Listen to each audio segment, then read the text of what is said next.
இந்திய கம்யூனிஸ்ட் கட்சி மாண்பு உறுப்பினர் திரு ஆர் செல்லச்சாமி.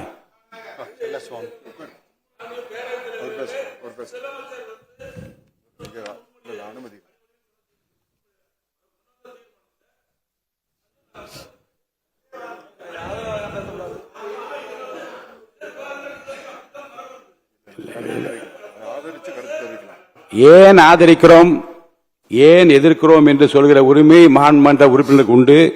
ஏன் ஆதரிக்கிறோம் என்பதை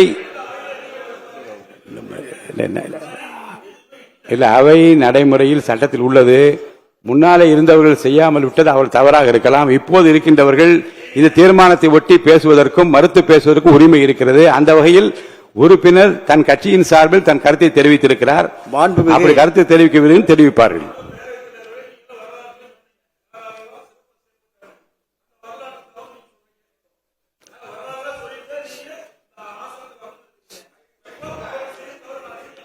தவறு ஒரு உறுப்பினர் நீங்க பாருங்க, உறுப்பினர் நான் சொல்லுகிற கருத்தை மாற்றி பேசக்கூடாது. முன்னாலே இருந்தவர்கள் செய்யாமல் விட்டதற்காக இப்போது இருக்கின்றவர்கள் செய்யக்கூடாது என்று சொல்லக்கூடாது.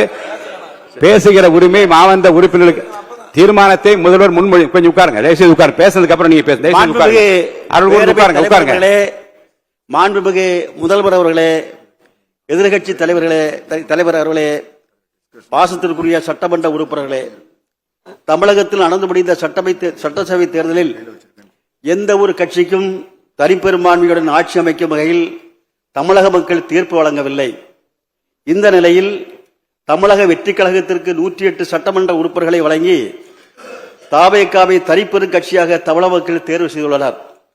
இந்தியா முழுவதும் தமிழகத்திலும் மக்களை பிளவுபடுத்தி பிளவு அரசியல் ஆதாயம் தேடி வரும் பிளவுவாத சக்திகளை இந்த தேர்தலில் தமிழக மக்கள் முற்றாக நிராகரித்துள்ளனர்.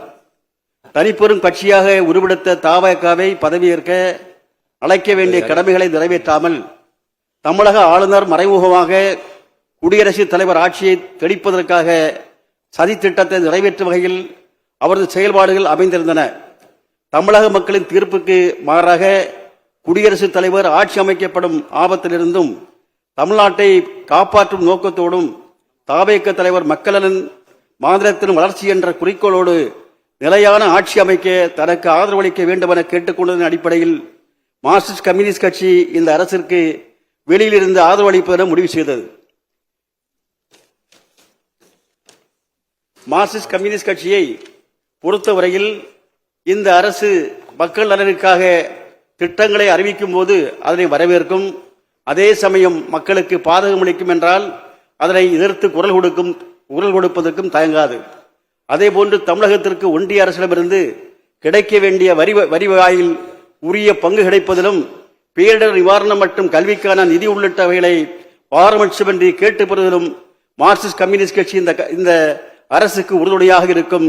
இந்த அரசுக்கு ஆதரவை தெரிவித்துக் கொள்வதோடு மேலும் இந்த அரசாங்கம் மதசார்பின்மை, எளிய மக்களை உள்ளடக்கிய பொருளாதார வளர்ச்சி, கூட்டாட்சி, சமூக நீதி கோட்பாடுகளை உயர்த்தி பிடிக்கவும் தமிழக சட்டமன்றம் பாரம்பரியமாக கடைபிடிக்கப்படும் மரபுகளையும் மாண்புகளையும் உயர்த்தி பிடிக்கவும் ஏழை எளிய உழைப்பாளி மக்களின் விருப்பத்தை நிறைவேற்றுகிற வகையில் திறம்பட செயல்பட வேண்டும் என மார்க்சிஸ்ட் கம்யூனிஸ்ட் கட்சியின் சார்பில் தெரிவித்து இந்த அரசுக்கு முழுமையான ஆதரவை தெரிவித்து உட்காருகிறேன்.